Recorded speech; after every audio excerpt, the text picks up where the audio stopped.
तो जैसे कि लास्ट वीडियो में हमने इम्पोर्टेंट लाइब्रेरीज़ को इंपोर्ट कर लिया था, तो आज हमें कैलकुलेट करना है moving averages. So moving averages are like आप मीन कैलकुलेट कर रहे हो एक टाइम डेटा फ्रेम का, लाइक 20 डेज़ का और 50 डेज़ का, जैसे हमने यहाँ पे विंडो लिया है। सो डिफ़ाइन करेंगे हम कैलकुलेट मूविंग एवरेजेस करके, एक मैंने वो फंक्शन बनाया है। तो जिसके बाद मैंने डेटा लिया है, तो data will be the pandas data frame, जिसमें स्टॉक प्राइसेस होंगे अपने, और शॉर्ट विंडो की बात करें तो ये 20 डेज़ डिफ़ॉल्ट मूविंग एवरेज रहेगा, और लॉन्ग विंडो 50 डेज़। ठीक है, डेटा शॉर्ट मूविंग एवरेज ये एक अलग से कॉलम बनाएगा हमारे लिए, जिसमें डेटा रहेगा डेटा फ्रेम का।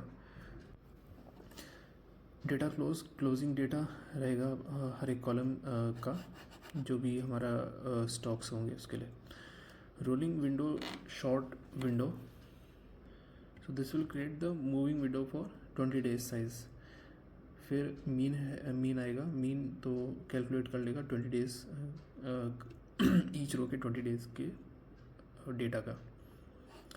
फिर लॉन्ग मूविंग एवरेज आएगा हमारे सामने, वो भी इन अ सिमिलर फैशन नया कॉलम बनाएगा short moving average, long moving average का डेटा फ्रेम में।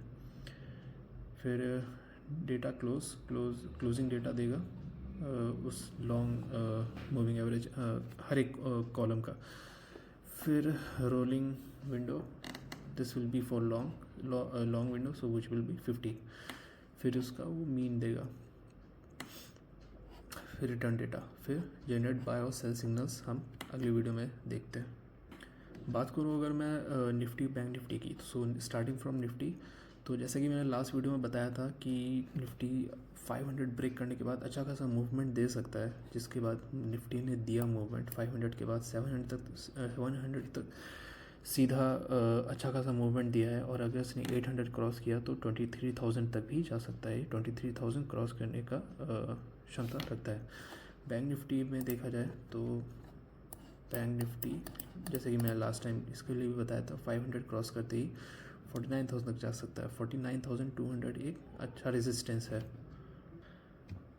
ओके, सो बात करें अगर इम्पोर्टेंट न्यूज़ की, तो इम्पॉर्टेंट न्यूज़ की बात करें तो रिटेल सेल्स का यूएस रिटेल सेल्स इंक्रीज़ हुआ है 0.2% से month on month in February. Like जनवरी में 1.2% डिक्रीज़ हुआ था। और stronger than expected sales growth हुए, तो वो एक रेजिलिएंट कंज्यूमर सेक्टर की तरफ इशारा करते हैं, मतलब अच्छा खासा बाइंग हो सकता है। तो वो एक रीज़न है। डाउ जोन्स फ्यूचर्स भी आज ऊपर है। बाकी इंडियन मार्केट्स भी आज ऊपर है, क्योंकि एक्सपेक्टेशन है कि आरबीआई रेट कट करेगा। बाकी मार्केट को एक डिस्काउंट करा है इस चीज़ को कि ट्रम्प जो टैरिफ लगाएगा वो इंडियन मार्केट्स पे कम असर करेगा, क्योंकि मोस्ट प्रॉब्ली कम लाइक टॉक्स चल रही हैं अभी। सो उससे लगता है कि कहीं ना कहीं इंडिया थोड़ा सा टैरिफ के मामले में पीछे रहेगा। बाकी मैक्रो अगर देखा जाए, मैक्रो पिक्चर, तो सीपीआई इन्फ्लेशन 3.6% से कम हुआ है, सो वो भी एक रीज़न है। और वैल्यूएशन कंफर्ट आया है रिसेंट करेक्शन के बाद, तो एक करेक्शन के बाद रिबाउंड भी देखने को मिला है हमें यहाँ पे। तो बाकी बात करते हैं अगली वीडियो में। Thank you.